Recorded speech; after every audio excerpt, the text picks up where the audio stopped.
Welcome back, boys and girls. Dr. Redacted here. We got a interesting one for today. SCP-1932. This is an interesting one. I'll just show you. Object class safe. Special containment procedures. SCP-1932 is temporarily contained on-site until a more permanent method of containment is found. As components of SCP-1932 do not exhibit anomalous effects when removed, even if it's reattached. Relocation of SCP-1932 is not considered feasible at this time. Temporary containment measures consist of standard 3-meter-high construction area fencing around the perimeter of SCP-1932.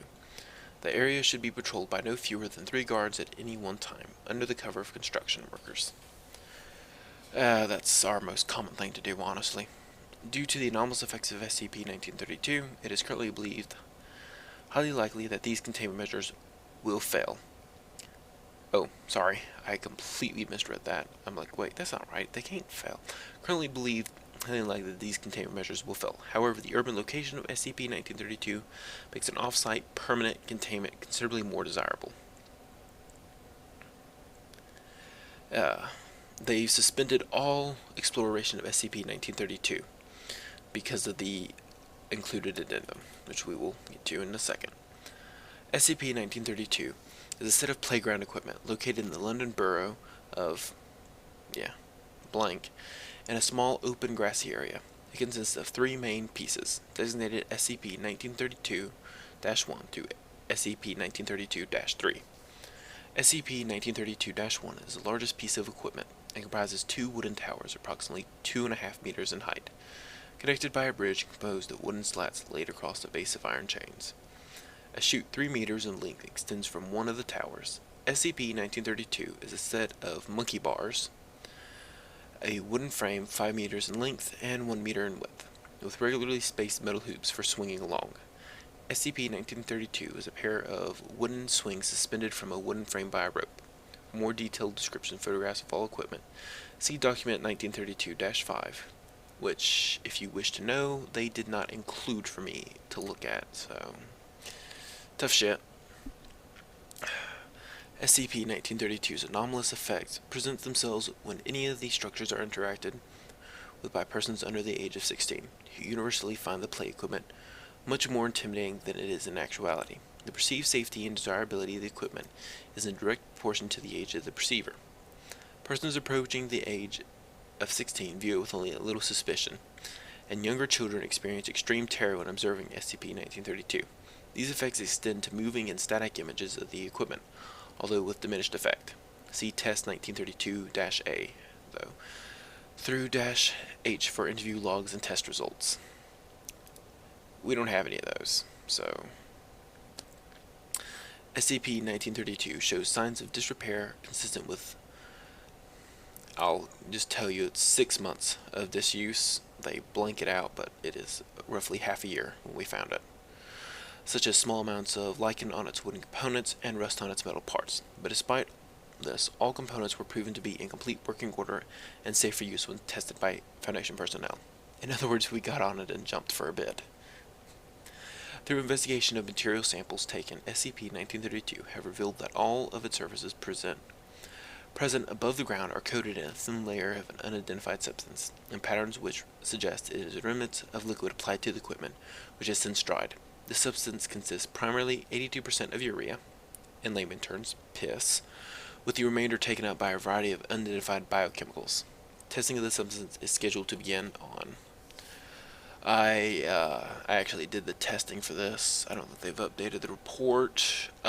There's not enough of the other chemicals to even remotely get any idea what they are. I can tell you, though, that xenon was found in high quantities, which is... Xenon's a noble gas, and it seemed to be bonded to a nitrogen group somehow. If you're not into chemistry, you don't know what that means, other than this shit isn't normal. That's about all you need to know. Exploratory testing was authorized for 2013 using man, I hate the freaking D numbers. D-8413 as a test subject, supervised by researcher Grant. He's a bit of an asshole. D-8413 was chosen for the genetic conditions he is affected with, which have given him an approximate mental age of 6 years, and for his traceability and obedience. Previous testing determined that he was affected by SCP-1932's effects, and D-8413 is equipped with a two-way communication headset. I'm not going to go over the log. I will allow you to read it. But in effect, if you're wondering what it does, to each person it's a little different. For, we're just going to call him Mr. 84. He believed the playset to be about 200 meters high. I do believe that was the number. Yes. Around 238 to be exact. And when he fell off of the equipment, he experienced a 238 meter fall. At least that's what it seemed by from the number of broken bones and the trauma that he sustained.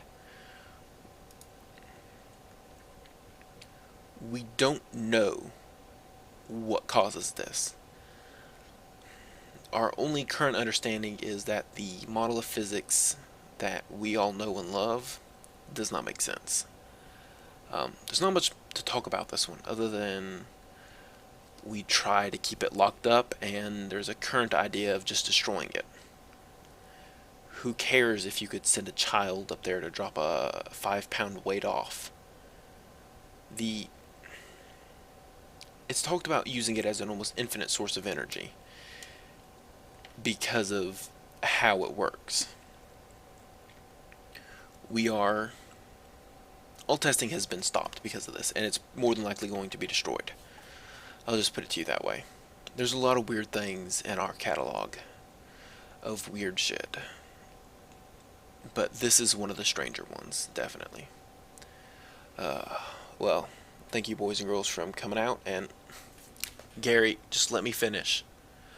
They're wanting to bring me to do some tests. Gary, this is also my work. I have to do this first. Gary's a bit of an asshole. Now that I've said that, he's probably going to piss him out of tea the next time he brings it. Anyways, boys and girls, thanks for coming out. It's probably best not to play on any playsets. Yeah.